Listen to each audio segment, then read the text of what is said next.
135 గజాల భూమి కేవలం 8 లక్షలకే. ప్రతి నెల 10,000 మంత్లీ రెంటల్ ఇన్కమ్.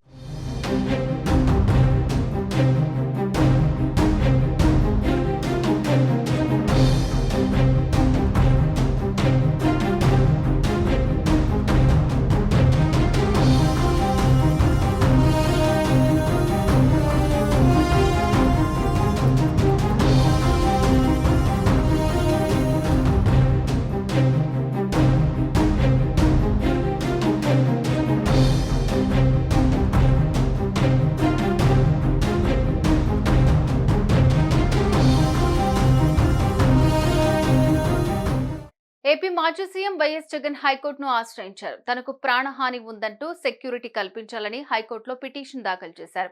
తన నివాసం వద్ద ఉన్న సెక్యూరిటీలో ప్రభుత్వం మార్పులు చేయడంతో ఆయన అభ్యంతరం వ్యక్తం చేశారు. తనకు తగినంత సెక్యూరిటీ కల్పించేలాగా ప్రభుత్వాన్ని ఆదేశించాలని హైకోర్టులో పిటిషన్ వేశారు. ఈ పిటిషన్ను స్వీకరించిన కోర్టు ధర్మాసనం మరో 2 రోజుల్లో విచారణ చేపట్టే అవకాశం ఉందని తెలుస్తోంది.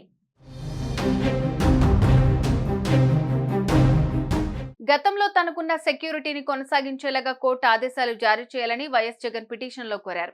అలాగే కూటమి ప్రభుత్వం ఏకపక్షంగా సెక్యూరిటీని తొలగించినట్లు ఆయన కోర్టు దృష్టికి తీసుకెళ్లారు.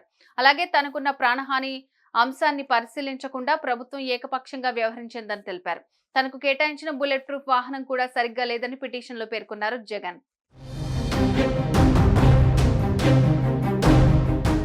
ఏపీలో జరిగిన సార్వత్రిక ఎన్నికల్లో కూటమి ప్రభుత్వం అధికారంలోకి వచ్చింది. వైసీపీ ఘోర ఓటమి పాలైంది.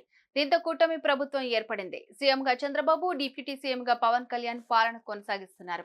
అయితే ఇటీవల కాలంలో మాజీ సీఎం జగన్ ఇంటి వద్ద సెక్యూరిటీని తొలగించారు. జగన్ ముఖ్యమంత్రిగా ఉన్న సమయంలో తాడేపల్లిలో ఆయన ఇంటి వద్ద హై సెక్యూరిటీ ఉండేది.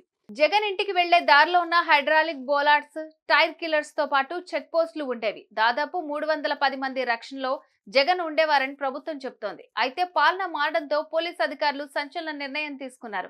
జనం నుంచి వచ్చిన ఫిర్యాదులతో జగన్ సెక్యూరిటీలో మార్పులు చేశారు. దీంతో తన నివాసం వద్ద జగన్ ప్రైవేట్ సెక్యూరిటీని పెట్టుకున్నారు.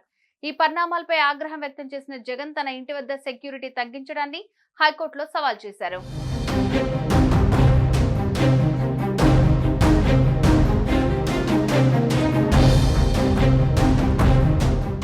సుమన్ టీవీలో మీ పర్సనల్ అండ్ బిజినెస్ ప్రమోషన్స్ కోసం కింది నెంబర్కి కాంటాక్ట్ చేయండి.